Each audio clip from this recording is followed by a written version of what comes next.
Pardon? C'est une décision D'abord, du conseil politique. je vais vous dire ce qu'il y a. Le conseil politique n'est pas la direction nationale du parti. Comment ça devait se passer? Le conseil politique, c'est le bureau exécutif d'une certaine manière de la direction nationale. Sauf qu'à l'UFDG, la direction nationale, ça s'appelle le bureau exécutif. L'autre, c'est l'organe. C'est comme si vous prenez en parallèle à l'Assemblée nationale, vous avez le Parlement et vous avez le bureau du Parlement qui met en œuvre les décisions du Parlement. Ouais. Et donc, le conseil politique, c'est pour mettre en œuvre les décisions du bureau exécutif. Pour exclure quelqu'un, on a dans l'article 53... Donc, le conseil politique ne décide pas, mais Il peut pas. Mais exécute les décisions Exactement. du bureau. Du bureau exécutif. Il ne peut pas le faire. Et vous avez été exclu par le conseil politique. Deuxièmement, Ouais. il y a une graduation des sanctions dans l'article 53 du règlement intérieur de l'UFDG que je peux vous inviter à aller regarder. Bien. Les alinéas concernant le 4e degré des sanctions et le 5e degré qui parle d'exclusion, nulle part, aucune instance à ce niveau-là, ni le bureau exécutif, ni le conseil politique n'ont le pouvoir d'une exclusion dans le parti. Ils peuvent prononcer au mieux des exclusions temporaires de 24 mois. 24 mois, à l'issue desquels, s'il n'y a pas un congrès, la personne est réintégrée dans sa poste, dans ses fonctions, ou s'il y a un congrès, le congrès seul peut exclure quelqu'un. Et ça, c'est dans les dispositions du règlement intérieur. Si l'IFDG fait fi, si c'est le Daleng et son petit groupe de 7 personnes font fi de ça, il faut que les Guinéens s'interrogent Son petit groupe sur de ça. 7 personnes. Oui. Vous parlez de qui En ce moment, je vais vous dire. Oui. Bureau exécutif. Non, ce n'est pas le bureau exécutif. Le conseil politique, Il nous ne parle sommes... pas de tout le monde. Le conseil politique, nous sommes 40 élus au congrès. 40 personnes. Ouais. Nous sommes élus au congrès. Aujourd'hui, M. Loudaleng nomme des gens au conseil politique. Il prend des actes. C'est vous avez... illégal. Non, mais des exemples, quelle nomination par exemple? il a non, mais j'arrive. Il nomme des gens au conseil politique. Regardez les statuts du règlement et le règlement intérieur de l'UFDG. Le président de l'UFDG n'a aucun pouvoir pour nommer des gens en lieu et place du congrès. Il nomme des gens au conseil politique. Il nomme des gens au bureau exécutif. Il nomme des gens dans les fédérations. Ça ne fait pas partie de ces... Même en cas de vacances de poste, en attendant le congrès, il n'a pas de pouvoir de nomination. Non, le poste peut être occupé par un membre du conseil.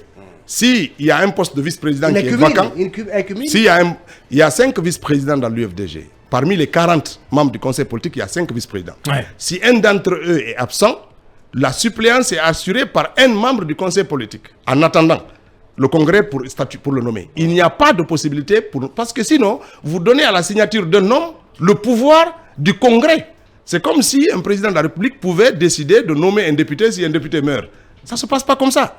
Il n'en a pas le pouvoir, simplement. Et aujourd'hui, vous voyez sur Internet que c'est d'aller nommer quelqu'un, membre du conseil politique, nommer tel, membre du bureau exécutif. Il n'en a pas le pouvoir. C'est ce rapport avec les textes du parti, ce rapport avec la discipline du parti qui est questionné aujourd'hui. Parce que si le leader n'est pas capable de respecter les textes qui gouvernent son parti, de respecter la liberté de parole de ses camarades, de ses collègues dans le parti, alors ça craint si demain ce leader arrivait au pouvoir. Parce que nous devons, c'est de la manière de gouverner aujourd'hui, les partis présagent de notre comportement à la tête de l'État demain. Et c'est très important. Bien.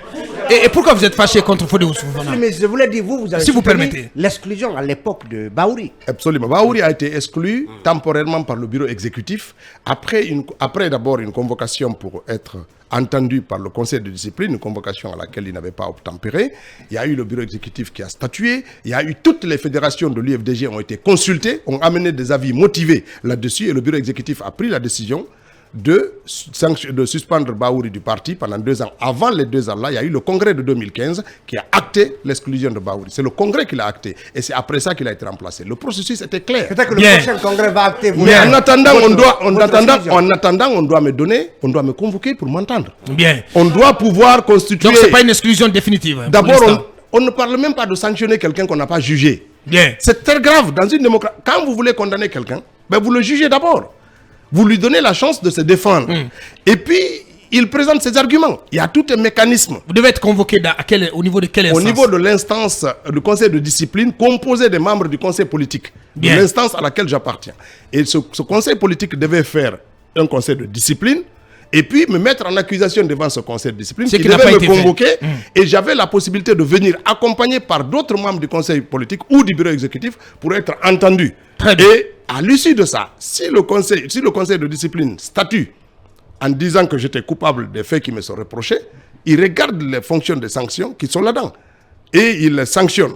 Si la sanction, c'est l'exclusion, il soumet cette décision au bureau exécutif pour dire nous proposons qu'il soit exclu. Le bureau exécutif peut se réunir à la majorité de 2/3, prononcer une exclusion temporaire de 24 mois. Avant les 24 mois, s'il y a le congrès, le bureau exécutif saisit le congrès pour que le congrès acte l'exclusion de la personne. C'est comme ça que ça se passe dans la gouvernance de l'UFDG. Et dans votre cas, toute cette procédure a été biaisée. Rien du tout. Ils se sont assis. Et c'est d'ailleurs, moi, j'ai les SMS que j'ai fait, que j'ai reçus, où c'est Banosso qui informe le conseil politique que nous avons décidé de sanctionner Ousmane Gawal. De l'exclure. Et c'est le conseil politique qui est informé ainsi. Ça veut dire que la décision a été prise ailleurs que dans le conseil politique. Que ça a été pris ailleurs que dans le bureau exécutif. Sinon, c'est le conseil qui allait en débattre du sujet. Et il ne peut pas en débattre sans la personne incriminée n'ait été invitée à se défendre. À s'expliquer. Dans le droit, on ne condamne pas quelqu'un sans lui donner la possibilité de se défendre. Bien. Et c'est très important. Bien. Je vais revenir sur vos propos d'il y a quelques minutes, quand vous avez dit que vous êtes candidat au perchoir de l'UFDG. J'insiste là-dessus. Vous êtes sérieux en le disant de manière solennelle, en disant que vous êtes candidat. Vous voulez prendre la place de Cellou? C'est pas là. Non. S'il vous plaît. Je vais vous dire une chose. Oui.